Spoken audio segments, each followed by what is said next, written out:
Bonjour et bienvenue. Notre rubrique éducative d'aujourd'hui porte sur la rentrée scolaire. À quelques jours de l'ouverture des classes, certains établissements sont toujours dans les eaux. Occasion pour les acteurs de faire des recommandations. Un CRD a été tenu ce mardi 27 septembre 2022 à la Maison de la Culture d'Outasek de Dakar pour échanger sur les dispositions à prendre. Al-Hassan Sall, gouverneur de Dakar, revient sur l'importance de ce CRD. Oui, nous avons donc réuni le CRD pour échanger un tout petit peu sur les dispositions à prendre pour la prochaine rentrée des classes. Alors, nous avons fait le tour de la question. Écouter les 3 inspecteurs d'académie de la région de Dakar.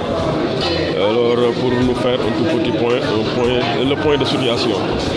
Et au terme des débats, des échanges, des contributions et autres, nous avons retenu un certain nombre de recommandations. Et la recommandation forte, c'est d'abord de faire en sorte que les établissements soient aptes et qu'ils soient en condition, ces établissements scolaires-là, de recevoir les élèves et enseignants le jour de la rentrée. C'est dire donc que des instructions ont été données à qui de droit pour que là où nous avons encore des difficultés, que les mesures rectificatives soient prises et que ces établissements soient assainis. C'est le cas notamment des écoles encore sous les eaux, donc les écoles inondées. Le point fait par les IA estime ces écoles-là au nombre de 187. Et pour ces 187 écoles, les moyens sont déjà dégagés dans le cadre du plan Orsec pour tirer les eaux, saupoudrer, désinfecter, nettoyer. Mais tout cela se fera en parfaite intelligence avec les acteurs de l'école. Donc c'est les chefs d'établissement, c'est les maires, c'est également l'association des parents d'élèves. La deuxième chose, et ça s'adresse particulièrement aux IA et IF, c'est de faire en sorte que le personnel soit en poste dès le 3 et que ce personnel soit complet. C'est-à-dire donc que tous les aspects administratifs de la question doivent être pris en charge en amont pour que le jour J, qu'on ne note pas de déficit en personnel administratif, mais également en personnel enseignant. Troisième chose, c'est ce qui concerne le matériel et mobilier.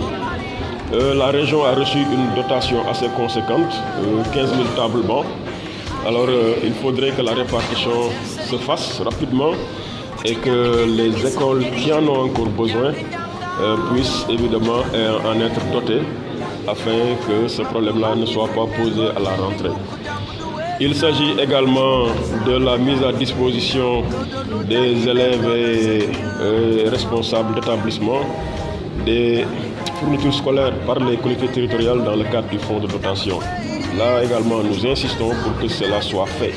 Maintenant, il y a un problème assez difficile qui a été posé.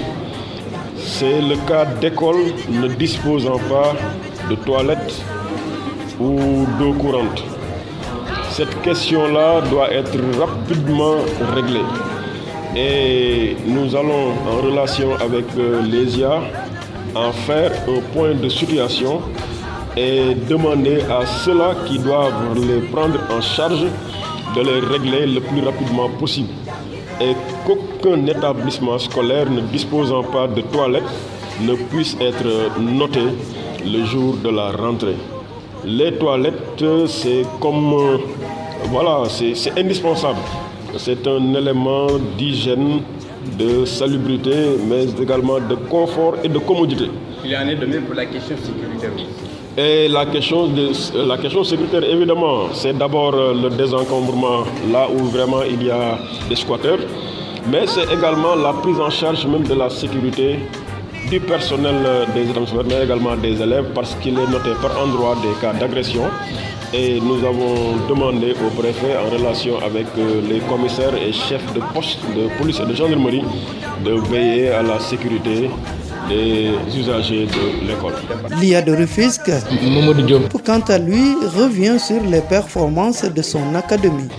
Vous savez, nous sortons d'un forum où nous avons voulu évaluer les résultats sur les 8 ans d'existence de l'académie. Et nous nous sommes rendus compte que les résultats progressent. Nous faisons à chaque fois des pas en avant. Mais du point de vue du classement au niveau national, parfois on est derrière, sauf peut-être pour le bac. Donc aussi bien dans mon académie, dans l'académie de Dakar que dans l'académie de Pikine-Guédiawaye, nous sentons quand même que les résultats progressent. Et au niveau national, pour le bac par exemple, vous prenez l'académie de Dakar, pratiquement l'académie est en tête. Mais cela ne nous suffit pas. Nous avons choisi de nous arrêter, de nous interroger toujours pour faire mieux. Et surtout pour ne pas nous être rattrapés des autres pour les examens qui quand même nous offrent de bons résultats.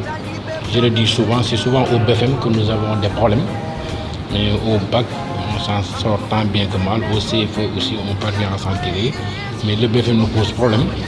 Et par rapport à la particularité de Rufisque, nous sommes en train de poursuivre la réflexion depuis le forum pour poser des actes en ce mois d'octobre qui est à l'horizon, pour essayer de voir comment rectifier les choses et faire de sorte que les résultats soient meilleurs.